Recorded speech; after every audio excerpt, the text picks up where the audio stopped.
합시다. 할렐루야. 따라하세요. 하나님, 오늘도 큰 은혜 주옵소서. 옆 사람 보시고 웃으시면서 축복해 주세요. 성령의 능력으로 세상도 마귀도 죄악도 자도 이깁시다. 사람이 결심을 하잖아요. 연초에 나는 올해 성경을 꼭 한번 읽어봐야지. 참 좋은 결심이에요. 나는 새벽 기도를 한번 해봐야지. 참 결심해요. 내가 올해 2021년도에는 공예배, 수요예배, 금예배, 주일 오전 예배, 오후 예배, 저녁 예배 한 번도 안 빠지고 다 드려봐야지. 좋은 결심이에요. 내가 올해는 남편에게 바가지 건 거 50% 디스카운트 해야지. 이것도 좋은 결심이에요. 내가 올해는 책을 좀 많이 읽어봐야지. 좋은 결심이에요. 근데 여러분 아시다시피 결심을 하고 이 결심이 12월 31일까지 쫙 가느냐? 안 가요. 중간에 끊어집니다. 그리고 이걸 몇 번을 경험을 하고 나면 어떤 생각이 드냐면요, 나는 결심해봐야 소용이 없어. 어차피 오래 못 가는데, 어차피 끝까지 못 가는데, 이런 생각을 하게 돼요. 근데 그게 참 어리석은 생각이죠. 왜냐? 사람의 의지가 처음부터 강해서 결심한 게 끝까지 가는 게 아닙니다. 이 결심이 좌절을 겪지만 반복적인 결심을 하면서 우리 의지도 같이 자라거든요. 또 하나, 결심을 하고 하다가 멈춰지더라도 결심하고 멈춰지기까지 했던 것들 있죠. 요게 1년, 2년, 5년, 10년 가면은 쌓여요. 그러니까 아무 생각 없이 아무 결심 없이 사는 사람하고 하늘과 땅만큼 차이가 많이 벌어지게 됩니다. 그러니까 자꾸 결심을 하는 게 좋아요. 넘어져도 실패해도 또다시 결심을 하는 게 좋아요. 오늘 본문의 시편 저자는 내가 살아있는 동안 살아있는 땅에서 하나님 앞에 행하리로다. 하나님과 동행하며 살겠다고 결심하는 거예요. 하나님 앞에서 행하겠다. 근데 참 좋은 결심인데 이 결심이 이루어지려면요, 세 가지가 맞아야 됩니다. 첫째로 방향이 맞아야 돼요. 제가 이제 수요일 밤에 부흥회를 마치고 목요일 날 서울로 올라가요. 여러분들이 저랑 동행하겠다고 부산으로 가요. 그럼 동행이 안 돼요. 제가 서울로 갈 때 동행이 되려면 여러분도 서울로 향하셔야 돼요. 이렇게 방향이 맞아야 동행이 되는데 하나님과의 동행도 마찬가지입니다. 하나님하고 우리하고 방향이 안 맞으면 동행이 안 됩니다. 나는 하나님을 따라 살아야지, 하나님과 동행해야지 하면서 세상을 따라가잖아요. 동행이 안 되는 거예요. 성경은 말씀합니다. 요한일서 2장 15절, 16절, 17절 이 세상이나 세상에 있는 것들을 사랑하지 말라. 누구든지 세상을 사랑하면 아버지의 사랑이 그 속에 있지 아니하니 이는 세상에 있는 모든 것이 육신의 정욕과 안목의 정욕과 이생의 자랑이니 다 아버지께로부터 온 것이 아니요 세상으로부터 온 것이라. 이 세상도 그 정욕도 다 지나가되 오직 하나님의 뜻을 행하는 사람은 영원히 거하느니라. 아니 목사님 뭘 모르시네요. 세상이 얼마나 좋은데요. 세상에 좋은 것들이 얼마나 많은데요. 근데 세상을 사랑하지 말라니요. 근데 여러분 진짜 좋은 것과 우리 눈에 좋아 보이는 것하고 달라요.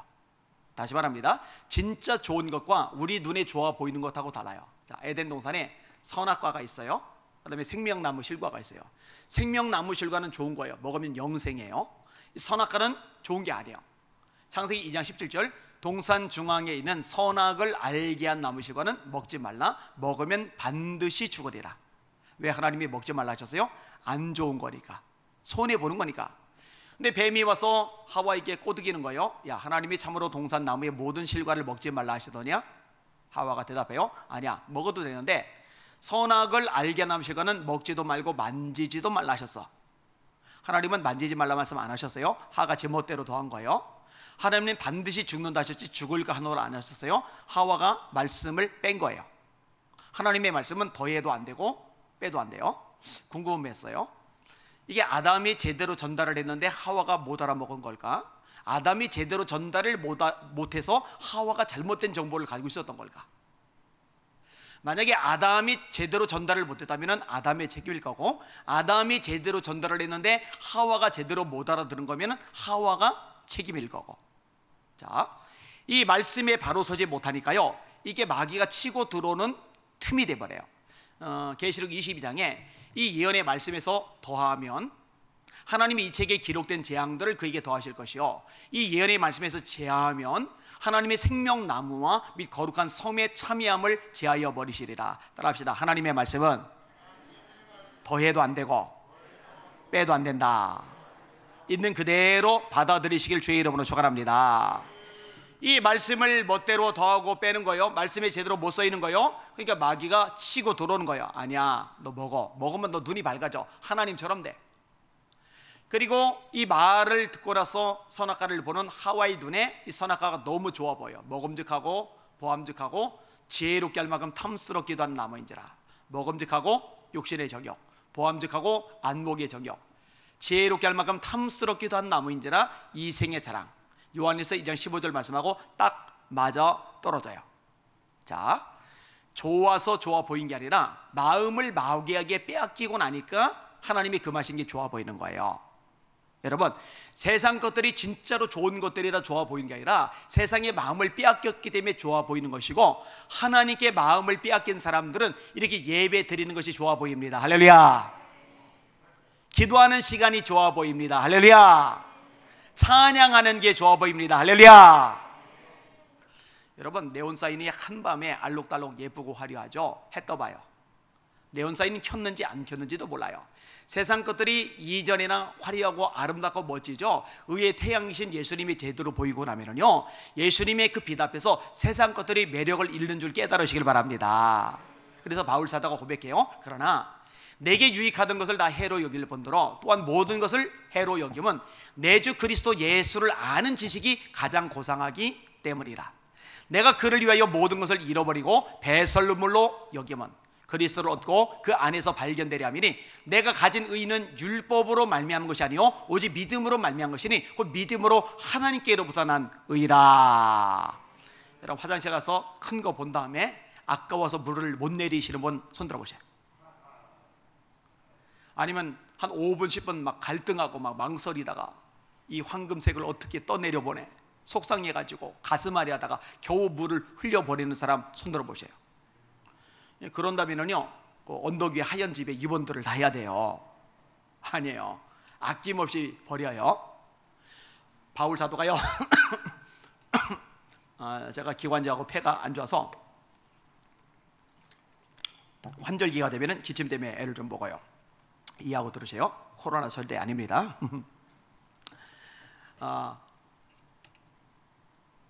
로마 시민권자죠. 바리새인 집안 사람이에요. 그 당시 바리새인이 6천 명밖에 안 돼요. 제사장들의 권한을 받았죠. 신임이 두터워요. 그 다음에 최고의 석학인 가말리엘 밑에서 배웠어요. 율법에 능통합니다.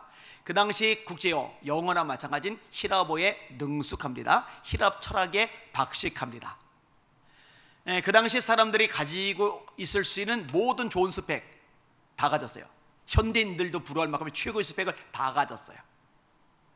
근데 바울 사도가 뭐라느냐, 예수님하고 비교하니까 이 모든 것들이 배설물에 불과하대요. 예수님을 제대로 보고 나니까, 예수님께 제대로 마음을 빼앗기고 나니까 이전에 줬던 세상 것들이 빛을 잃는 거예요. 저도요, 예수님을 제대로 만나고 나니까요, 이전에 줬던 것들, 멋있던 것들, 재밌던 것들, 신나던 것들, 제 마음을 뺐던 것들이요 별 의미가 없어지더라고요. 주님의 보좌 앞에 섰을 때 그분의 입에서, 하나님의 입에서 나오는 칭찬 한마디, 이것이 제 삶의 유일한 목표가 되더라고요. 여러분, 세상 따라가지 말고, 세상 살아가지 말고 하나님 따라가시기를 주의 이름으로 축원합니다. 주님만을 뜨겁게 사랑하시기를 주님의 이름으로 축원합니다. 마음을 다하고 성품을 다하고 뜻을 다하고 힘을 다하여 주 너의 하나님을 사랑하라 하셨으니 이것이 크고 첫째 되는 계명이요. 세상 살아가면 안 돼요. 하나님 사랑하셔야 됩니다. 세상 따라가면 안 돼요. 하나님만 따라가시기를 주님의 이름으로 축원합니다. 자, 하나님 따라가야 되는데 돈 따라간다, 이것도 문제예요. 여러분, 이 돈 문제가요 생각보다 심각합니다. 예수님이 씨 뿌리는 밭의 비유를 설명을 하시는데, 길가, 돌밭, 가시떨기, 옥토예요. 이 길가는 사람들이 밟고 다니는 거예요.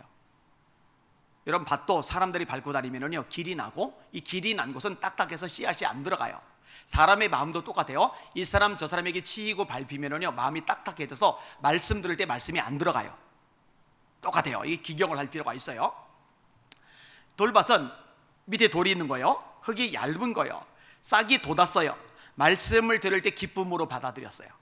그런데 이 돌 때문에 뿌리를 깊이 못 내리는 거예요. 해가 내리쬐요. 그러니까 땅속에 뿌리를 깊이 내려야 물관통에 물을 빨아들이고 채관통에 양보를 빨아들여서 무럭무럭 자랄 텐데, 이 뿌리를 깊이 못 내려서 물관통에 물을, 채관통에 양보를 빨아들이지 못하니까 시들어 버려요. 말씀을 인해서 생기는 시련, 이게 태형이거든요. 그러면은 이거 해 때문이야. 시련 때문에 내 신앙이 이렇게 무너져서, 그거 아니에요. 거짓말이에요. 말씀의 뿌리를 깊이 못 내렸기 때문에 시련 나갈 때 무너지는 거예요. 말씀의 뿌리를 깊이 내리면 시련을 만나도 요동하지 않고 흔들리지 않고 견고히 서는 거 깨달으시길 주님의 이름으로 축원합니다. 산상수훈의 결론이죠. 누구든지 나의 이 말을 듣고 지키는 자는 그 집을 반석 위에 지은 지혜로운 사람 같으리니 비가 내리고 바람이 불고 창수가 나서 그 집에 부딪히되 무너지지 아니하나니 이는 그 주처를 반석 위에 놓은 연고요. 누구든지 나의 이 말을 듣고 지키지 않는 자는 그 집을 모래 위에 지은 어리석은 사람 같으리니 비가 내리고 바람이 불고 창수가 나서 그 집에 부딪히되 무너짐이 심하리라. 똑같이 비가 내리는데, 똑같이 창수가 나는데, 똑같이 바람이 부는데 어떤 집은 멀쩡하고 어떤 집은 떠내려가요? 알고 보니까 차이가 뭐냐? 말씀에 달렸다는 얘기죠. 평상시에 말씀을 읽고 듣고 공부하고 암송하고 묵상하고 지킬 수 있는 여러분의 삶이 되시기를 주님의 이름으로 축원합니다.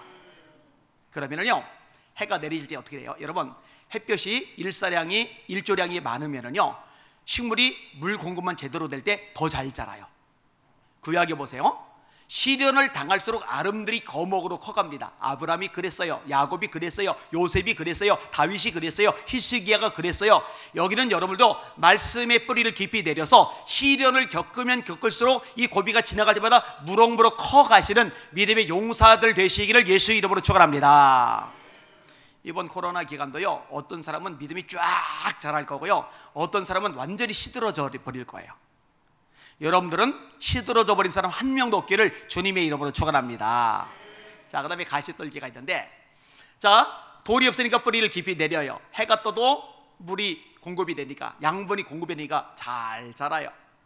근데 이 가시 때문에 기운이 들려서 열매까지는 못 가는 거예요. 주님이 찾으신 건 열매인데, 그러면은 이 가시떨기는 뭐냐? 두 가지죠. 예수님이 해석하시죠. 하나는 재리의 유혹, 하나는 생활의 염려. 재리의 유혹, 생활의 염려. 근데 이 두 가지가 전부 돈입니다. 돈. 재리의 유혹, 돈 유혹. 생활의 염려. 결국 뭔 걱정이에요? 돈 걱정이죠. 돈 걱정. 이것을 걷어내야 믿음이 열매까지 연결된다고 예수님이 명확하게 말씀해 주신 거예요. 제가 볼 때 한국계 상당수의 성도들은 여기서 다 걸려 넘어집니다. 예수님은 사람의 속을 꿰뚫어 보세요. 사람의 진짜 우상은 바알이 아니에요. 아세라가 아니에요. 몰렉이 아니에요. 밀곰이 아니에요. 예수님 당시에, 또 신약 당시에 제우스, 헤라, 포세이돈, 하디스, 헤르메스, 아폴론, 아르테미스, 이런 것들이 아니에요. 사람의 진짜 우상은 뭐냐? 돈입니다. 돈 때문에 웃고, 돈 때문에 울고, 돈 때문에 행복하고, 돈 때문에 절망을 합니다. 그래서 예수님이 너희가 하나님과 재물을 겸하여 섬길 수 없느니라, 이걸 분명히 말씀하셨어요. 여러분에게 하나님이 내가 돈을 벌고 부자가 되는데 필요한 발판, 도구가 되면 안 돼요. 램프 속에 거인 지니 따위가 되면 안 돼요. 하나님이 여러분의 삶의 진짜 유일한 목표가 되실 수 있기를 주님의 이름으로 축원합니다. 그리고 하나님을 잘 섬기다 보니까 하나님이 세상 사는 동안에 주의 일 하는데 필요하기 때문에 물질도 주시고 건강도 주시고 지혜도 주시고 인맥도 주시고, 이게 덤으로 따라오는 차원이 되실 수 있기를 주님의 이름으로 축원합니다. 근데 상당수가 여기에 뒤집어졌어요.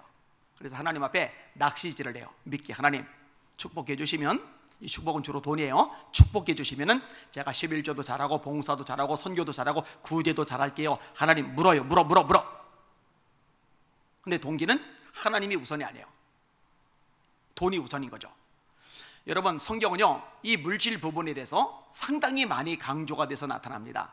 하박국은 이렇게 고백합니다. 비록 무화과나무가 무성하지 못하며 포도나무에 열매가 없으며 감람나무에 소출이 없으며 밭에 먹을 것이 없으며 우리의 양이 없으며 외양간에 소가 없을지라도. 아니, 무화과나무 다 죽었으면 포도나무 열매라도 멀쩡해야죠. 포도나무 열매 다 떨어졌으면 감람나무 소출이라도 있어야죠. 그것까지 박살났으면 밭에 먹을 거라도 있어야죠. 양떼라도 멀쩡해야죠. 양떼 떼죽음 당했으면 소떼라도 멀쩡해야죠. 근데 다 망한 거예요.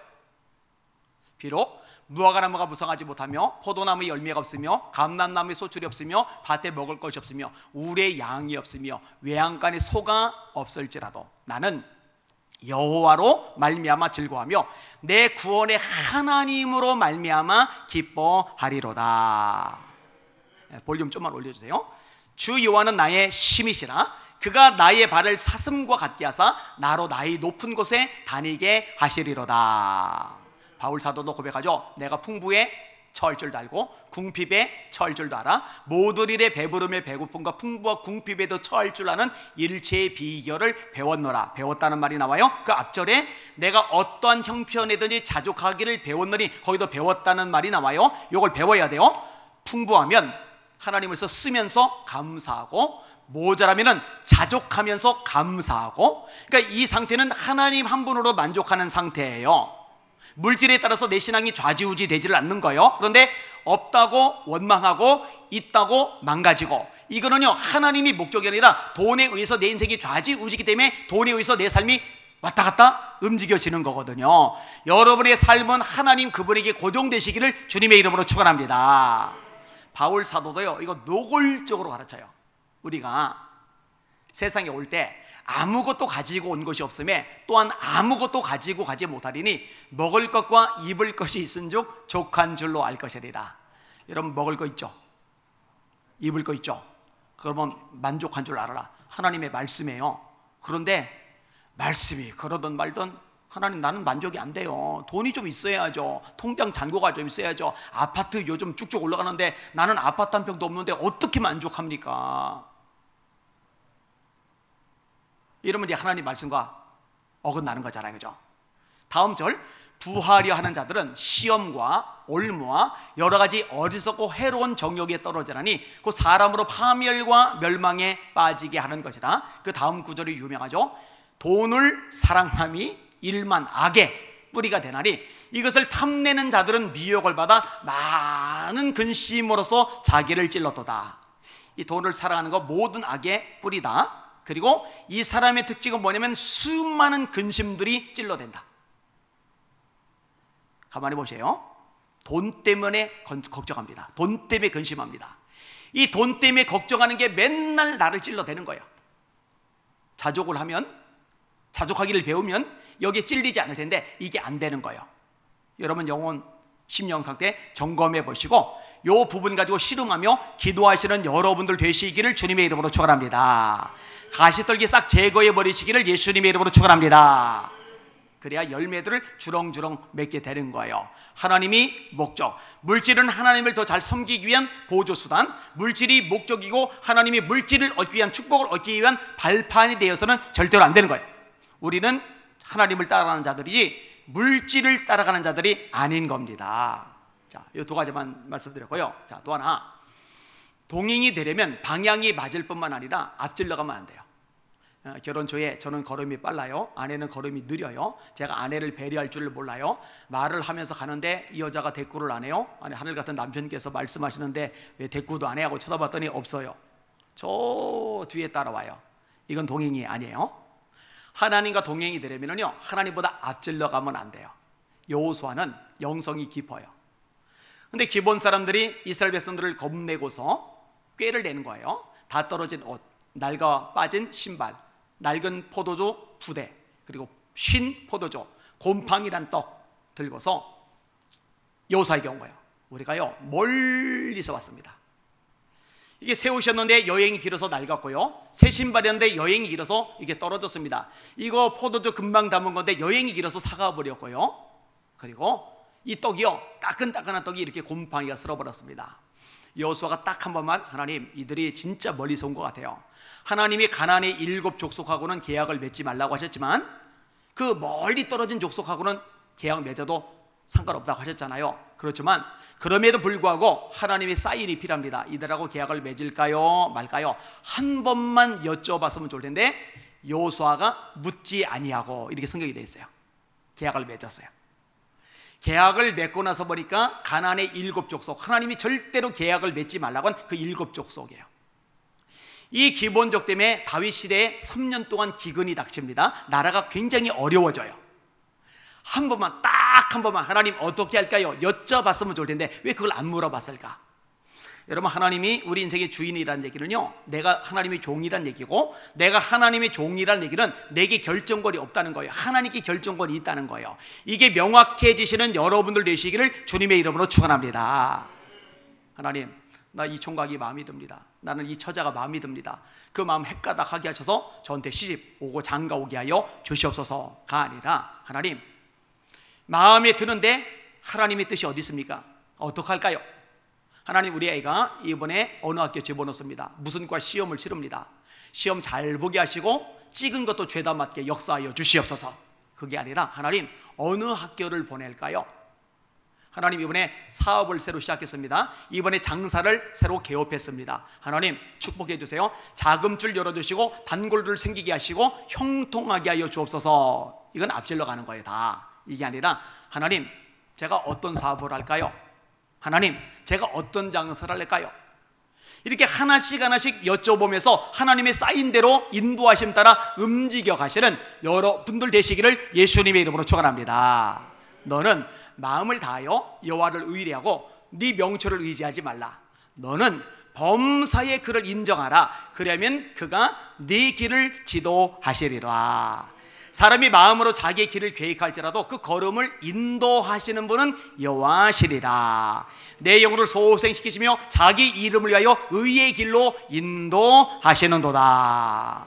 앞질러 가지 마시고 인도하심 따라 동행하시는 여러분들 되시기를 예수님의 이름으로 축원합니다.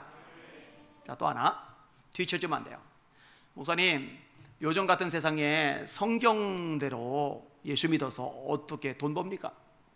요즘 같은 세상에 성경의 원리대로 사업해서 어떻게 성공합니까? 요즘 같은 세상에 성경의 원리대로 장사하고 세상 살아가지고 어떻게 승리를 합니까? 그럼 하나님 믿지 말아야죠. 요즘 같은 세상도 하나님은 전능자이십니다. 요즘 같은 세상도 하나님은 능력의 주님이십니다. 목사님, 요즘 같은 세상에 우리 애가 고3인데 예배 다 드리고 수련회 다 따라가고 성경 공부 다 하고 교회 봉사 다 하고, 그리고 어떻게 좋은 대학 들어갑니까? 좋은 대학 들어가야 연봉센 직장 들어가고, 연봉센 직장 들어가야 잘 먹고 잘 살 거 아니겠습니까? 그러면 하나님 뭐로 믿어요? 요즘 같은 세상도 하나님이 전능자라는 거 믿으시는 여러분들 되시기를 주님의 이름으로 축원합니다. 멀리 따라가면 안 돼요. 베드로, 멀찍이 따라가니라. 그러니까 결정적일 때 예수님을 3번이나 부인하죠. 다니엘 보세요, 바짝 따라가잖아요. 30일 동안만 기도를 안 하면 부귀영화 누려요. 아니, 까짓거 타협을 해서 30일 동안 예루살렘 쪽 창문 안 열고 골방에 들어가서 기도를 하면은 부귀영화 계속 누릴 수 있어요. 아니, 하나님이 꼭 예루살렘 쪽 창문 열고 기도해야만 예배를 들으시나? 골방에서 드리는 기도는 안 들으시나? 어디서 많이 듣던 얘기예요. 아니, 꼭 예배당에 와서 예배를 드려야만 하나님이 예배를 받으시나? 집에서 온라인 예배, 비대면 예배 드리면 그 예배는 안 받으시나? 여러분, 그 차원이 아니에요. 골방에서 혼자 예배 드려도 받으세요. 나와서 예배를 드려도 받으세요. 예루살렘 쪽 창문 열고 예배 드려도 받으세요. 다니엘이 골방에 들어가 기도해도 그 기도 들으세요. 그런데 문제는 뭐냐? 정치 권력이 명령하는 거예요. 예루살렘 쪽 창문 열고 기도하면은 죽는 거예요. 이제 사자고로 밥이 되는 거예요. 그런데 다니엘의 생각이 뭐냐? 내가 30일간 문 닫고 기도하노니, 내가 30일간 골방에 기도하노니, 내가 까짓거 창문 열고 나 기도하는 사람 티 다 내다가 사자굴에 들어가고 말지. 이걸 하나님이 기뻐하시니까 사자가 아가리를 벌릴 길이 없는 거예요. 물어뜯지를 못해요. 사자가 발로 후려치지를 못하는 거예요. 손톱이 박힐 수가 없어요. 하나님 여호와를 믿음이었다라고 다니엘서 6장에 말씀하고 계시죠. 여러분, 바짝 따라갈 때, 말씀에 목숨을 걸 때 능력도 기적도 역사도 축복도 내 것이 되는 줄 깨달으시기를 주님의 이름으로 축원합니다. 신앙생활을 이렇게 해야 돼요. 이번에요, 한국교회가요, 민낯이 다 드러났어요. 다 드러났어요. 닦아놓고 얘기합시다. 코로나가 무서워서 예배를 드리러 안 오면은 홈플러스도 가지 말고, 이마트도 가지 말고, 코스트코, 롯데마트, 백화점도 가지 말아야 되고, 식당도 가지 말아야 되고, 버스는 절대 타면 안 되고, 전철은 진짜로 타면 안 돼요. 근데 전철 다 타고 돌아다녀요. 홈플러스, 이마트, 코스트코, 롯데마트, 백화점 다 들어가요. 그리고 코로나 걸린다고 예배당에는 안 와요. 이게 드러나는 거예요. 바짝 따라가지 못해요. 멀찍이 따라가는 거예요. 멀찍이 몸살이는 거죠. 베드로가 왜 멀찍이 따라갔어요? 본인도 잡혀 들어갈까 봐, 본인도 불이익을 당할까 봐. 우리 성도들 보고 제가 요청을 했어요. 여러분, 요즘에야말로 하나님께 점수 딸 수 있는 최고의 찬스가 우리에게 주어진 겁니다. 예수 믿는 사람들이 마치 혐오 대상 이렇게 비슷하게 취급을 받는데, 이럴 때 예수님을 절대로 부끄러워하면 안 됩니다. 예수님이 이렇게 말씀하셨어요. 너희가 사람들 앞에서 나를 시인하면 나도 하늘에 계신 내 아버지 앞에서 너희를 시인할 것이요, 너희가 사람들 앞에서 나를 부인하면 나도 하늘에 계신 내 아버지 앞에서 너희를 부인하리라. 그러니까 여러분, 이럴 때 팁 팍팍 냅시다. 예전에는 직장 가서 식사기도 짧게 했다면 요즘에는 식사기도 일부러 길게 하십시오. 그러면 예수 믿는 팁 팍팍 날 거 아니에요, 그죠? 옛날에는 성경 가방에 숨겨놓고 다녔다면 요즘에는 성경 일부러 꺼내서 옆구리에다 딱 끼고서 다닙시다. 그리고 예전에 전도 혹시 못했을지라도 이럴 때 더 전도하러 돌아다닙시다. 그래서 수요 전도팀이 만들어지고 주일날 딱 흩어져서 또 전도를 하고. 여러분, 바짝 따라갈 때 하나님이 역사하시고 도와주시고 축복해 주실 줄 믿습니다. 제가 한 교회 중고등부 수련회를 인도하러 갔어요. 그런데 보통 40대 50대 여전도 회원들이 봉사하러 오시는데, 아무리 제가 젊게 봐드리려고 애를 써도 70은 훌쩍 넘어가 보이시는 할머니 한 분이 보이세요, 권사님이. 그래서 제가 궁금한 거예요. 저분은 왜 따라왔을까? 도움이 별로 안 될 것 같은데. 아이들이 물놀이를 갔어요. 여전도 회원들이 이제 수박 같은 거, 음료수 같은 거 들고 이제 간식 들고 따라갔어요. 이 연세 드신 분이 이제 기운이 없으시니까 그분만 남으신 거예요. 제가 쪼로로 가서 권사님이세요 하고 말을 걸었어요. 근데 권사님이 제가 묻기도 전에, 여쭤보기도 전에 다 얘기해 주시는 거예요. 이분이 류마티스 관절염이 너무 심하셨대요. 통증이 이게 장난이 아니라면서요, 류마티스가. 그래서 너무 아파서 평생 예배를 목숨처럼 여기던 이분이 주일 예배를 빠진 거예요. 다음 주에도 빠진 거예요. 요즘 되면은 목사님이 눈치를 채시고, 평생 예배 안 빠지던 분이 예배 빠지셨네, 아프신가 보다, 전화를 한 통화 놓든지 신방을 가시든지 이래야 되는데 목사님이 눈치를 못 채시는 거예요. 이 권사님이 아직도 아프지만 그래도 몸은 좀 움직여지니까 끙끙거리면서 예배를 드리러 오셨어요. 예배가 마쳐졌어요. 목사님이 뒤에서 이렇게 인사를 하시잖아요. 이 권사님이 지나갈 때 목사님이 아유, 우리 권사님이 아프셨죠? 제가 중보기도 했어요. 우리 권사님 힘내세요. 그러면은 얼마나 좋았겠어요. 그런데 예배를 몇 주간 빠진 거 눈치도 못 챘을 뿐만 아니라 이 권사님을 보자마자 인사하는 그 시간에, 왜 하필 그 시간에 핀잔을 하신 거예요. 권사님, 요즘 주방에 일손 딸리는 거 많이 아실 텐데 요즘 주방에서 코빼기도 안 보이시대요. 코빼기. 이 정도 되면은요, 뿔이 납니다. 시험 듭니다. 소위 상처를 소위 받아요. 그러면 상처받은 사람의 특징이 뭐예요? 늘어지는 거죠. 그리고 상처받은 사람의 특징이 뭐예요? 입에서 원망이, 불평이 쏟아져 나가는 거죠. 우리 목사 말이야. 그때는 님자도 안 붙여요. 우리 목사 말이야, 사랑이 없어. 목자로서 자격미달이야.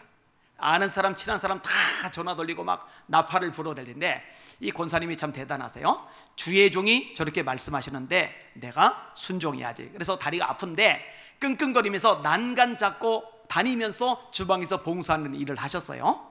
이 모습을 하나님이 어여삐 여기셔서 병원 다녀도 약을 먹어도 치료가 안 되던, 대학병원에서 손도 못 쓰던 이 류마티스를 하나님이 싹 고쳐주셨어요. 할렐루야. 어느 날인가부터 통증이 사라져버린 거예요. 아예 안 아픈 거예요. 얼마나 기쁘고 감격스러운지. 그러다가 어느 날 목사님이 학생이 수련회 가는데 여전도 봉사할 일꾼이 필요하다 그러니까 내가 할 수 있는 거 저거라도 해야지. 그래서 목사님 쪼로로 찾아가셔가지고, 목사님 저도 보내주세요. 허락을 받고 수련회 장소 오셨다가 저를 만나서 당신의 이야기를 다 해주신 거예요. 여러분 성경 보세요. 사드락, 메삭, 아벳느고도 그렇죠. 바짝 따라가요. 바짝 목숨 걸고 따라가요. 그러면 그때 하나님이 불이 사르지 못하도록 막아주는 거예요. 다니엘, 사자가 건들지 못하도록 막아주는 거예요. 요셉 봐요, 하나님 높여주시는 거예요. 다윗 봐요, 하나님 세워주시는 거예요.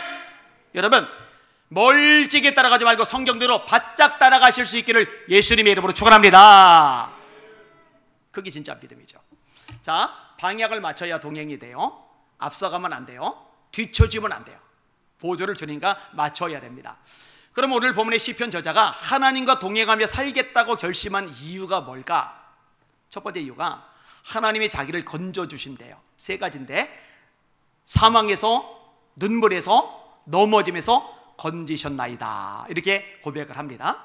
자, 사망에서 건져주시는데 따라해보세요. 사람이 한 번 태어나면 두 번 죽는다. 두 번 태어나면 한 번 죽는다. 자, 엄마 뱃속에서 태어나요. 한 번 죽어요. 그 다음에 둘째 사망, 지옥에 떨어지는 것, 또 죽어요. 이렇게 두 번 죽어요. 그러면 두 번 태어나는 건 뭐냐? 몸이 한 번 태어나고 예수님을 믿는 믿음으로 다시 한 번 거듭나는 것, 이것을 가르쳐서 두 번 태어난다 이야기하는 거예요. 여러분, 예수님을 믿는 믿음은요, 그리고 예수님이 오시면요, 철저하게 생명하고 연결이 되어져 있어요. 자, 요한복음 3장 16절 다 같이 시작. 하나님이 세상을 이처럼 사랑하사 독생자를 주셨으니 이는 저를 믿는 자마다 멸망치 않고 영생을 얻게 하려 하심이리라. 영생.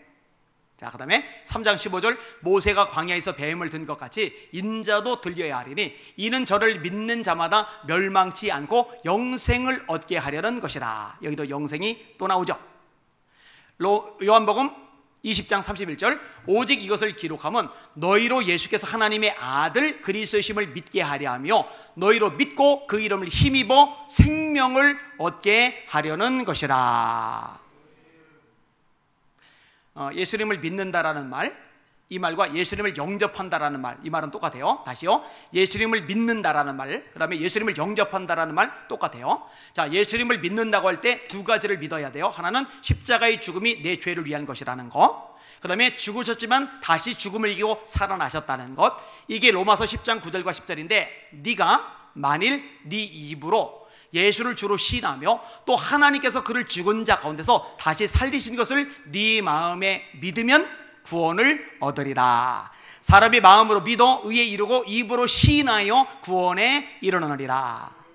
자, 믿을 때 구원 받는단 말이에요. 근데 조금 전에 말했죠, 믿는 것과 영접하는 건 같은 거예요. 그게 요한복음 1장 12절이죠 영접하는 자 곧 그 이름을 믿는 자들에게는 하나님의 자녀가 되는 권세를 주셨으니 이는 혈통으로나 육정으로나 사람의 뜻으로는 하지 아니하고 오직 하나님께로서 난 자들이리라. 제가 이렇게 묘사를 합니다. 아이들도 이해하기 좋게. 자, 얘들아, 여기에 물이 들어서 물. 이 물이 든 텀블러를 상자에다가 집어넣었어. 그럼 이 상자 안에는 물이 있어요. 왜냐면 물이 든 텀블러를 집어넣었으니까. 자, 이 텀블러를 예수님이라고 생각하세요. 예수님 안에 무엇이 있냐면요, 생명이 있습니다. 그게 요한복음 1장 1절이에요 태초에 말씀이 계시리라. 이 말씀이 하나님과 함께 계셨으니 이 말씀은 곧 하나님이시니라. 그가 태초에 하나님과 함께 계셨고 만물이 그로 말미암아 지은 바 되었으니 지으신 것이 하나라도 그가 없이는 된 것이 없느니라. 그 안에 예수님 안에 생명이 있었으니 예수님 안에 생명이 있었으니 이 생명은 사람들의 빛이라. 빛이 어둠에 빛이 돼 어둠이 깨닫지 못하더라. 자, 예수님 안에 뭐가 있다고요? 생명. 자, 예수님 안에 생명이 있는데 이 생명이 있는 예수님을 우리 안에 영접했어요. 다시 말해 예수님을 믿었어요. 그럼 우리 안에 생명이 있어요, 없어요? 있죠. 예수님 안에 생명이 있는데 예수님이 우리 안에 들어오시니까 예수님 안에 있는 생명도 우리 안에 따라 들어오시는 거 믿으시기를 주의 이름으로 축원합니다. 이게 요한일서 5장 11절이죠 또 증거는 이것이니 하나님이 우리에게 영생을 주신 것과 이 생명이 그의 아들 안에 있는 이것이리라. 아들이 있는 자에게는 생명이 있고 하나님의 아들이 없는 자에게는 생명이 없느니라. 내가 하나님의 아들의 이름을 믿는 너에게 이것을 쓴 것은 너희로 하여금 너에게 영생이 있음을 알게 하려 함이라. 할렐루야. 건강은 빼앗겨도 물질은 빼앗겨도 명예는 빼앗겨도 직장은 빼앗겨도 예수님은 절대로 빼앗기지 않는 여러분들 되시기를 주님의 이름으로 축원합니다.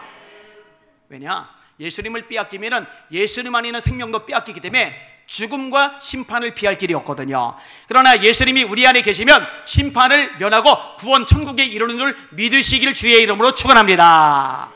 내가 진실로 너에게 이르노니 내 말을 듣고 또 나 보내시리를 믿는 자는 영생을 얻었고 심판에 이르지 아니하나니 사망에서 생명으로 옮겼느니라.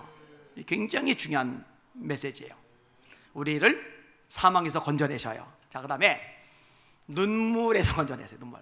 여러분, 제가 어릴 때 많이 울어봤는데요, 성경을 읽다가 충격적인 구절을 하나 발견했어요. 내 눈물을 주의 병에 담으소서. 이 구절이 시편에 나와요. 내가 흘리는 눈물이 하나님의 눈물병에 다 담기는 거예요.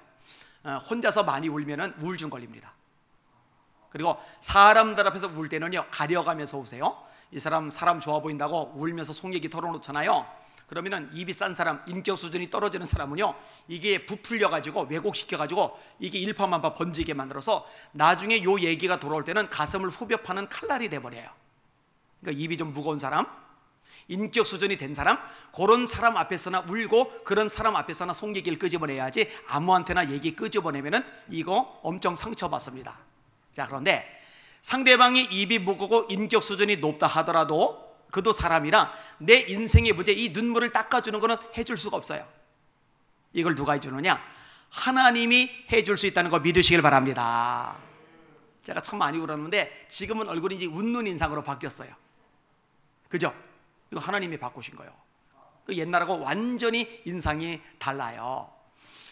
한나가 하나님 앞에서 울죠. 참 잘했어요. 그러니까 사무엘 같은 아들이 태어나잖아요. 히스기야가 죽을 병 걸렸을 때 하나님 앞에서 울죠. 그러니까 하나님이 이사야에 보내셔서 내가 네 눈물을 보았노라. 하나님 앞에서 우시면은 눈에서 눈물 닦아 주실 줄 믿습니다. 자, 그 다음에 어디서 건져주느냐? 넘어짐에서. 제가 청소년 집회를 많이 가는데 요즘 애들이 약해요. 그리고 잘 넘어진 다음에 절망 좌절을 심하게 해요. 걔들한테 그런 얘기를 해요. 자, 여기 A가 있다. 얘는 하는 것마다 실패한다. 얼마나 많이 자빠졌는지 999번이나 자빠졌다. 그래서 주변 사람들이 고개를 흔든다. 얘는 틀렸어. 뭘 해도 안 돼. 실패자로 낙이를 찍었다. 근데 999번이나 실패한 주제에 포기를 안 하더라. 꿈틀거리고 일어나더니 마침내 성공을 거두었어. 자, 얘들아 대답해봐. 이 사람은 인생의 실패자냐 성공자냐? 그러면 성공자요 하고 대답해요. 자, 여기 이제 B가 있다. 얘는 딱 2번 넘어졌다. 근데 2번 실패했는데 두 번째 넘어지더니 다시는 안 일어나고 인생 마치더라. 자, 얘들아, 이 사람은 인생의 성공자냐 실패자냐? 실패자라고 그래요. 그럼 그래, 야, 니들 바보냐? 산수도 못하냐? 야, 이 사람은 997번을 이 사람보다 더 많이 실패했어. 997번을. 이 사람은 997번을 덜 실패했어. 어때? 997번을 더 많이 실패한 사람이 성공자고 덜 실패한 사람이 실패자냐? 그러면 좀 알아들어요. 사람들이 자꾸 집착하는 게 뭐냐면요, 내가 얼마나 많이 실패했느냐. 고등학교 떨어졌어, 대학교 떨어졌어, 사업 실패했어, 실현을 당했어, 어쩌고 저쩌고 어쩌고 열등감, 자격지심에 빠져요. 우울해져요. 그거 하나도 안 중요해요. 아무리 많이 넘어져도 다음에 일어나면 돼요. 몇 번 안 넘어졌는데 못 일어난다, 그럼 실패자지만 아무리 많이 넘어져도 일어나면 실패자 아니란 말이에요. 사람은요, 얼마나 세게 망했느냐, 얼마나 세게 실패했느냐, 여기에 집착을 해요. 근데 이것도 하나도 안 중요해요. 아무리 세게 심하게 망해도 일어나면 돼요. 그런데 천천히 망해도, 천천히 실패해도 무너지면 못 일어나면 끝나는 거예요. 근데 여러분, 감사하게도 저와 여러분에게는 넘어졌을 때, 많이 넘어지든 세게 넘어졌을 때 일으켜줄 주님이 계신다는 거 잊지 마시기를 주님의 이름으로 축원합니다. 이걸 붙잡으셔야 돼요. 예수의 이름으로 나는 일어서리라, 찬양도 있잖아요. 우리를 사망에서, 우리를 눈물에서, 우리를 넘어짐에서 건져주시는 하나님, 이 하나님과 동행하시는 여러분들 되시기를 주님의 이름으로 축원합니다. 자, 왜 하나님과 동행하며 살겠다고 결심하느냐? 하나님이 나를 후대해 주신대요. 너를 후대하심이로다. 사람 똑같아요. 나를 보면은 째려봐요. 막 상처되는 말을 막 쏟아부어요. 막 사람들 다 보는 앞에서 막 개망신 주고 막 쪽당하게 만들고 그래. 그러면은 그 사람 자꾸 피하게 돼요. 같이 있어봐야 손해보니까. 근데 교회 갔더니 이 권사님은 나만 보면 반가워서 입에서 웃음굿이 빵긋빵긋 피는 거예요. 커피 뽑아주지, 선물해주지, 밥 사주지, 집에서 막 칭찬해주지, 나를 얼마나 후하게 대접해주는지 너무너무 잘해줘요. 그럼 이런 권사님하고는 같이 있고 싶어져요. 하나님도 어떻게 하면 여러분들 벌 주지? 어떻게 하면 여러분 망하게 하지? 어떻게 하면 여러분 심판받게 하지? 그러면 살 떨릴 거예요. 각각이 하기엔 뭔 당신이에요. 그런데 하나님이 저와 여러분을 후대하신다는 거, 이거 믿으시기를 주님의 이름으로 축원합니다. 제가 어릴 때 성경을 너무너무 좋아한 이유가 뭐냐면요, 우리 아버지가 나를 별로 안 좋아하고 맨날 구박하고 때릴 생각만 하고, 학교 선생님들도 나한테 관심도 없고, 학교 1년 꿇어서 후배들하고 공부를 하는데 친구 관계도 원만하지 않고 왕따 당하고, 그러니까 세상에 나를 아껴주고 이해해주고 사랑해주고 따뜻하게 대해주는 인간이 없는 거예요. 근데 성경을 읽다 보면은요, 그 높으신 예수님께 손을 내미는 그 인간이 아무리 하찮은 인간이라더라도, 야, 네 그 더러운 손 어디다 내밀어, 내 거룩한 주님인데 손 치워라, 이런 적이 없어요. 그 손 꼭 잡으시지. 어느 사람이든 주님께 발을 한 걸음 내디딜 때, 야야야야, 너 냄새나는 몸뚱아리 어디다 들이밀어, 저리 가, 꺼져, 이렇게 말씀하신 적이 없어요. 다 품어주시지. 예수님이 여리고에 가셨는데, 여리고에 미움을 지독하게 받는 사람이 있죠. 삭개오, 누가복음 19장. 세일이라서 인간 말종 취급을 당해요. 아무도 자기 집에 세리를, 삭개오를 초대하지 않아요. 아무도 삭개오의 집에 들어가 주질 않아요. 마음에 구멍이 뚫렸어요. 외로워요. 근데 예수님에 대한 소문이 살금살금 들리는 거예요.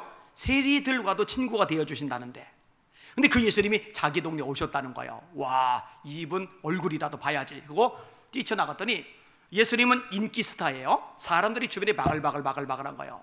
이 비집고 들어가서 예수님 얼굴이라도 보고 싶은데 사람들이 안 비켜줘요. 미움받는 인간이니까. 모든 발 뜨고라도 보고 싶지만 성경에 삭개오는 키가 작고 다리가 짧아요. 쇼다리. 모든 발 뛰어도 안 보여요. 이쯤 되면, 야, 나는 예수님 얼굴 볼 팔자도 안 되나 봐 하고 집으로 쏙 들어갈 텐데, 삭개오는 열심히 탁월해요. 예수님이 지나가시게 될 것 같은 길 옆에 뽕나무 위로 막 올라가요. 사람들이 손가락질하고 수군거렸을 거예요. 저놈 또 이상한 짓 한다. 그러다 말든 올라가서 나무까지 제치고 잎사귀 제치고 예수님 얼굴이라도 한번 보려고 이렇게 내려다보는데, 글쎄 길을 가시던 예수님이 느닷없이 이 뽕나무 쪽으로 발걸음을 옮기시는 거예요. 상상해 봤어요? 제가 이 장면을 되게 좋아하는데, 삭개오의 심장이 두근반 세근반. 아니야, 설마 아니야, 나무 밑까지 오지는 않으시겠지, 곧 자기 가시던 길로 가시겠지. 아닐 거야. 웬걸 나무 밑에까지 오셔요. 삭개오가 내려다보고 있는데 그 삭개오를 올려다보세요. 나무까지 놓쳤을 것 같지 않아요? 예수님의 입에서 놀라운 소리가 들려요. 삭개오야. 삭개오는 단 한 번도 예수님 마이 네임 이즈 삭개오하고 소개한 적이 없어요. 동네 사람들 어느 누구도 이분이 우리 동네 유지 삭개오십니다고 소개해 줄 리가 없어요. 미움받으니까. 근데 예수님이 삭개오의 이름을 아시는 거예요. 삭개오야, 내려와라. 내가 오늘 네 집에 유하여야겠다. 아무도 삭개오의 집에 들어가지 않는데, 아무도 삭개오 초대하지 않는데, 만왕의 왕 만주이죠 이스라엘 그 위대한 분이 내가 오늘 밤 네 집에 유하여야겠다. 이 구절이 저한테 얼마나 생생한 역동성을 주는지 몰라요. 그래, 아무도 내 이름을 몰라도, 알아주지 않아도, 초대해 주지 않아도 예수님은 내 이름을 아시지. 친구들이 몰려다녀요. 떡볶이 먹으러 간대요. 누구네 집에서 같이 잔대요. 근데 저는요, 낄 데가 없어요. 그래서 어릴 때 소원 중에 하나가, 하나님 저도요 같이 어울려 밥 좀 먹게 해주세요. 하나님 저도 같이 어울려 몰려다니게 해주세요. 하나님 제 주변에도 사람 좀 많아지게 해주세요. 저도 좀 왕따 당하지 않고 좀 대접받으며 살 수 있도록 해주세요. 이게 저희 기도 제목 중에 하나였거든요. 근데 예수님이, 그 능력의 예수님이 제게 다가와서 손을 내미시고 저를 품에 안아주시더라고요. 이게 후대예요. 후대. 이 후대하심을 믿으시는 여러분들 되시기를 예수님의 이름으로 축원합니다. 자, 또 하나가 있는데, 왜 주님과 동행하며 살기로 결단하느냐? 내 기도를 세요. 내 음성과 간구를 들으심으로 내가 그를 사랑하는도다. 그 귀를 내게 기울이셨으므로 내가 평생에 기도하리로다. 여러분, 기도는 연불 따위가 아닙니다. 기도는 공수표, 부도수표 따위가 아닙니다. 기도는 전능하신 하나님의 보좌를 움직이는 기적의 통로라는 거 믿으시기를 주님의 이름으로 축원합니다. 제가 고린도서 12장 말씀을 좋아하는데, 바울이 육체에 가시 사단의 사자가 있잖아요. 그것이 떠나가기를 3번 간구했더니 내 은혜가 네게 족하도다. 이는 내 능력이 약한 데서 온전하여짐이라. 그래서 자신의 약한 것들에 대해서 2가지 기뻐하고 자랑한다 이렇게 묘사하잖아요. 제가 팔이 하나 없잖아요. 게다가 기관지 폐까지 엉망이라 이렇게 막 기침해가면서 가을 들어설 때부터 이제 겨울철에 이제 내내 고생을 하잖아요. 그런데 뭐 이것저것 사실 감사할 거예요. 감사할 거. 이건 약간 곁다리로 얘기를 드린 거고, 기침하는 거 혹시 염려하실까봐 얘기한 거예요. 걱정 안 하셔도 됩니다. 예수님이 말씀하셔요. 지금까지는 너희가 내 이름으로 아무것도 구하지 아니하였으나 구하라. 그러면 받으리니 너희 기쁨이 충만하리라. 너희가 기도할 때 무엇인지 믿고 구하는 것은 다 받으리라. 아무것도 염려하지 말고 오직 모든 일에 기도와 간구로 너희 구할 것을 감사함으로 하나님께 아뢰라. 그러면 모든 지각에 뛰어난 하나님의 평강이 그리스도 예수 안에서 너희 마음과 생각을 지키시리라. 오직 믿음으로 구하고 조금 더 의심하지 말라. 의심하는 자는 마치 바람에 밀려 요동하는 바닷물결 같으니 이런 사람은 무엇이든지 주께 얻기를 생각하지 말라. 두 마음을 품어 그 마음에 정함이 없는 자로다. 구하라. 그러면 너에게 줄 것이요. 찾으라. 그러면 찾을 것이요. 문을 두드리라. 그러면 너에게 열릴 것이리라. 아들이 떡을 달라는데 떡 대신에 돌을 주며 생선을 달라는데 생선 대신에 뱀을 줄 자가 있느냐? 아비가 악할지라도 자식에게 좋은 것으로 줄 알거든 하물며 하늘에 계신 너희 아버지께서 구하는 자에게 좋은 것을 주지 않으시겠느냐? 너는 내게 부르짖으라. 내가 네게 응답하겠고 네가 알지 못하는 크고 은밀한 일을 내게 보이리라. 이런 말씀들이 얼마나 많이 나옵니까? 야곱이 에서를 피해 도망가요. 바담 아람에서 20년간 고생하면서 처자식이 생기고 재산이 늘었어요. 20년 만에 아버지 계신 쪽으로 돌아오는데 에서가 야곱을 미워했다 쳐도 1년 정도 안 보이면은 이놈 지금 어디 가서 살고 있지? 궁금할 만도 하고, 한 5년 정도 안 보이면은 감정이 좀 식어지면서 근데 내가 너무 심하게 굴었나 봐. 죽인다고 난리를 쳤으니 좀 미안하네. 이놈 좀 보고 싶다. 유일한 동생이니까. 그리고 한 10년 정도 지난 다음에는 종들 니들 이리 와봐. 그리고 야곱 내 동생 어디 사는지 좀 알아 좀 봐봐. 너무 궁금해 죽겠어. 이렇게 변해야 되잖아요, 그죠? 근데 20년 만에 돌아왔는데 감정이 여전히 살아있어요. 죽이겠다는 거예요. 400명 건드리고 달려오는 거예요. 아버지 재산도 자기가 다 먹어놓고 야곱은 한 푼도 안 줬는데 그래 놓고도 때려 죽인다고 400명 건드리고 달려와요. 이 정도 인간은요 누구도 바꿀 수가 없어요. 정말 독해도 너무 독한 인간이에요. 이 소식을 들은 야곱이 겁에 질립니다. 처자식 보내요. 재산 보내요. 종들 먼저 보내요. 위기가 닥치면 아내도 애들도 재산도 별 도움이 안 돼요. 그때는 하나님밖에 매달릴 뿐이 없어요. 천사와 씨름하죠. 밤새 기도하는 거예요. 밤새도록 기도하는데 아침이 밝아오는 거예요. 나 이제 가야 된다. 못 갑니다. 그랬더니 딱 때려요. 근데 이 파워가 얼마나 센지 야곱의 허벅지 관절이 어긋나요.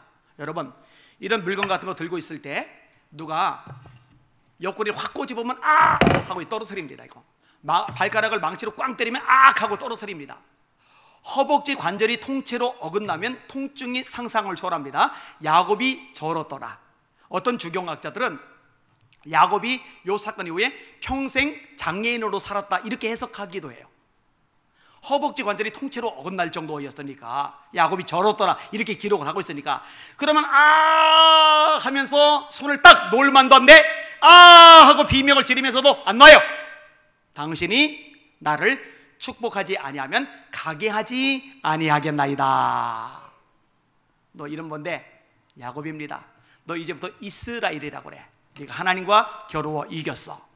그리고 에서가 맞닥뜨렸는데 때려 죽이려 온 에서가 야곱을 보는 순간에 마음이 바뀌면서 둘이 부둥키 안고 울어요. 제가 어느 날 성경을 읽다가 문득 그 400명은 뭔 죄일까? 이 400명이 굉장히 마음이 민망하겠다. 에서님, 주인님 동생 때려 죽인다면서요. 야곱 때려 죽인다면서요. 그래요, 우리가 작살리겠습니다. 다 죽여버리겠습니다. 와 하고 우르르 몰려왔는데 둘이 껴안고 울고 있으면 서 있는 400명은 우린 왜 왔지? 20년 동안 변하지 않던 마음을 하나님이 역사하시니까 변하게 되더란 말이죠. 뭘 통해서? 기도를 통해서. 이게 기도의 능력인 거 믿으시기를 주의 이름으로 축원합니다. 제가 아까 인맥 얘기를 했잖아요. 주변에 사람 좀 많아지게 해달라고. 근데 이 기도가요 제가 어릴 때 드렸던 기도 중에 가장 오랫동안 응답이 안 되던 기도예요. 얼마나 응답이 안 되느냐? 결혼을 했어요. 그리고 동기들 모임, 신학대학교 동기들 모임에 처음으로 아내 데리고 참석을 했어요. 그런데 이미 친하기 전에는 목사님들 있잖아요. 여기 모여서 얘기 나누고, 여기 모여서 얘기 나누고, 여기 모여서 얘기 나누고. 근데 저는 낄 그룹이 없어요. 그렇다고 성격이 주변머리가 좋아서 같이 얘기 좀 하자고 이렇게 껴들지도 못해요. 그러면은 제가 쭈뼛쭈뼛하고 있으니까, 야, 안 목사 일로 와, 우리랑 얘기 좀 하고, 좀 누가 불러주면 좋잖아요. 이 불러주는 인간들도 하나도 없는 거예요. 그러니까 아내는 옆에 있지, 저는 혼자 구탱이했지, 민망하고 막 창피하고 막 어쩔 줄 몰라요. 그래서 이러다가 구석 가서 책 펴고서 책 읽는 척. 근데 책이 눈에 하나도 안 들어와요. 책 읽는 척. 아내가 상처를 너무 많이 받은 거예요. 그리고 제 동기들한테, 친구들한테 화가 머리끝까지 난 거예요. 어떻게 저럴 수가 있어요? 목사님, 앞으로 동기들 모임에 절대로 같이 가는 일 없을 겁니다. 목사님도 나한테 같이 가자는 말 앞으로 일절 꺼내지 마세요. 이렇게 말할 정도로. 그리고 쓸쓸하게 집에 돌아왔어요. 그 정도쯤 되면은, 내가 다른 건 다 응답이 됐지만 내 주변에 사람 많아지는 거, 같이 잘 어울리는 거, 이거는 내 성격상 이건 어려운 모양이다. 아예 포기하자, 이럴만 하잖아요. 근데 제가 좋아하는 말씀, 우리가 선을 행하되 낙심하지 말지니 포기하지 아니하면 때가 이름에 거두리라. 하나님의 때가 있어요. 그때 하나님이 거두게 하세요. 단 조건이 있는데, 낙심하지 말지니 포기하지 아니하면, 낙심하지 말지니 포기하지 아니하면 때가 이름에 거두리라. 그럼 다시 기도 돌아가요. 하나님, 한참 진짜 10대 초반부터 기도했는데도 응답 안 됐지만 30대 넘어서 그래도 다시 또 기도합니다. 하나님, 제 주변에도 사람 많아지게 해주세요. 제가 어울리게 해주세요. 해주시게 돼요. 근데 정말 때가 되니까요, 자석에 못이 붙듯이, 쇠가 붙듯이 제 주변에 사람들이 막 달라붙기 시작하는데 난리가 나고요. 난리가. 제가 지금은요, 당장 내일 모여야 되는 거라도 전화 몇 통만 걸려도요, 정말 괜찮은 분들이요 쫙 저희에게로 몰려듭니다. 기적이 발생한 거예요. 제가 몇 년 전에 병원에서 수술을 받았는데, 수술을 받으면서 사실은 수술비가 없어요. 그 다음에 병실비도 없어요. 그런 와중에 간이 배 밖에 나왔죠. 여보, 앞만 봐도 나 찾아올 사람들이 너무 많을 것 같으니까 6인실 얻으면 안 되고 1인실을 얻어. 여러분, 아산병원 1인실은요 호텔보다 더 비쌉니다. 진짜 엄청 비싸요. 근데 간이 배 밖에 나왔죠. 1인실을 얻었어요. 그런데 전국에서, 전 지역에서 막 사람들이 찾아오는데요, 저를 병문안다고 찾아오는데요, 제가 큰 수술 받았잖아요. 뇌수술이니까. 그러니까 얼마나 몸이 힘들고 아프고 부대끼겠어요. 그런데 나 같은 사람 만나러 와주는 이 사람들이 고마운 거예요. 내 기도가 응답된 게 이게 너무 감격스러운 거예요. 그래서요, 한 사람도 안 빠지고요, 만나는 사람들 전부 다 부위하고서 웃으면서 사진 다 찍어놨다니까. 이러고 5분 간격으로 찾아오는데요, 와, 대책이 없어요. 그리고 올 때 보니까요, 그냥 안 오고 뭐 이렇게 하나씩 들고 와요. 이게 들고 오는데, 요걸 계산했더니 2천만 원이 들어왔어요. 이 2천만 원이 들어오니까 뭐 수술비, 뭐 병실비 다 쓰고도 남아서 어려운 후배 한 100만 원 이렇게 집어주고, 그래서 2천만 원을 다 썼어요. 뒤늦게 한 친구는요, 4살 어린 형제인데, 목사님, 내가 지금 해외에서 들어오라고 해서 사업하거든요. 돈을 안 가져와서 돈을 좀 집어줘야 되는데 돈이 없어요. 어떡하지 그러더니, 맞아 그러더니 손에서 시계를 풀어서 이거 팔아서 수술비에 보태 쓰세요. 그래요. 그래서 뭔 시계까지 벗어주냐 했더니, 그 시계가 명품인데, 요 테두리가 전부 다 순금, 요 동그라미 요것도 전부 다 순금, 그 다음에 시계 바늘 있는 쪽에 다이아몬드가 25개가 박혀 있고, 그래서 시가를 알아봤더니 4천만 원이 좀 넘어요. 이걸 저한테 벗어준 거예요. 근데 수술비 다 나왔잖아요. 병실비 다 나왔잖아요. 그러면은 목사가 욕심내면 하나님이 기뻐하지 않으세요. 하나님께서 기뻐하지 않을 일은 애초에 안 하는 게 좋아요. 그래서 그 친구한테 돌려줬어요. 수술비 다 들어왔으니까 이거 그냥 다시 가져가요. 그랬더니, 아니 목사님, 어차피 이거 나한테 필요 없는데 그냥 목사님 가지세요. 그래. 아니, 나 필요 없다고. 그랬더니 그럼 다음번에라도 이거 가지고 싶은 마음이 들면은 언제든지 말씀만 하시면은 이거 드릴게요. 그래요. 그래서 저는 그 다음부터 관심이 없는데 제 주변에 요 사실을 아는 사람들이 자꾸만 저를 들쑤세요. 안 목사님 그거 웬만하면 받아둬요. 그 웬만하면 받아서 가지고 있어요. 저는 욕심 안 내는데 주변 사람들이 욕심을 그렇게 많이 내더라고요. 여러분 진짜요? 기도는요 연불 따위가 아니라니까요. 기도는 주문 따위가 아니라니까요.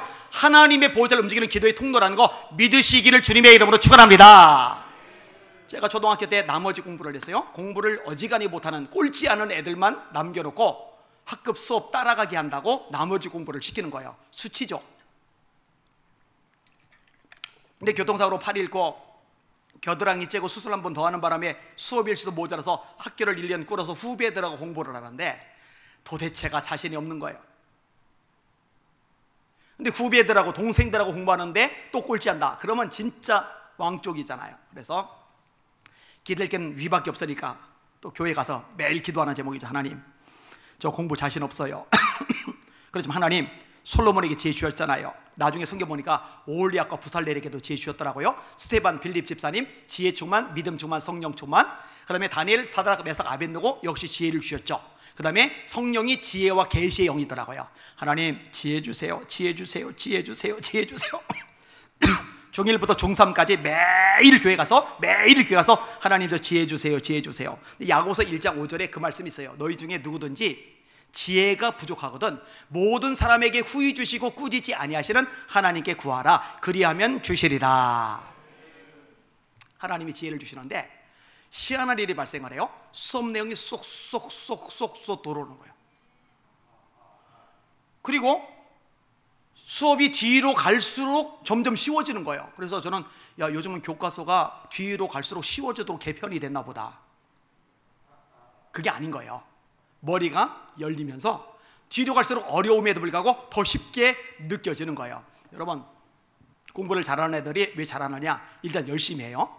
그리고 공부를 한 게 머리에 다 남아있어가지고 많이 남아있어서 시험 볼 때 기억이 나서 써요. 근데 공부를 못하는 애들이 왜 못하느냐? 일단 안 해요.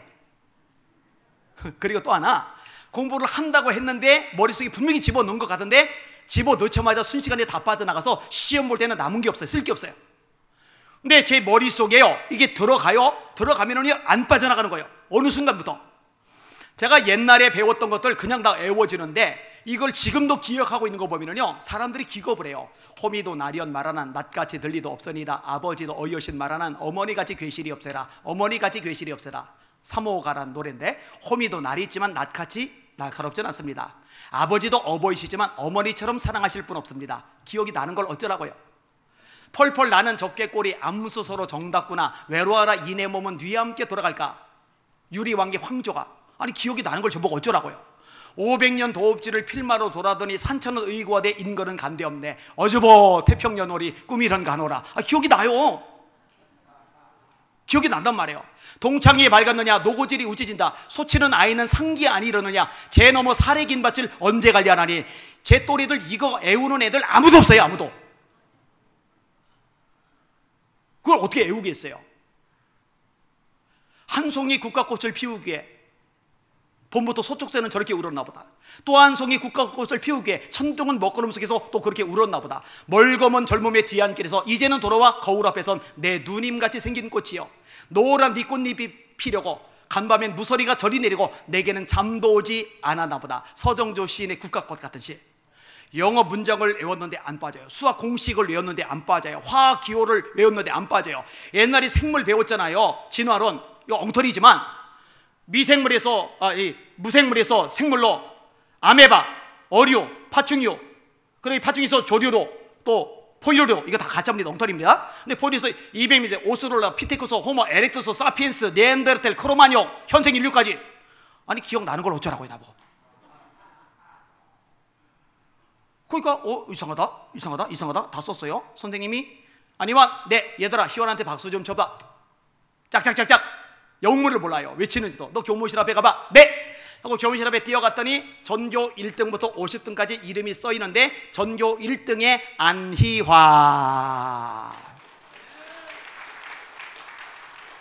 그 다음부터 공부는 저한테 쉬워요.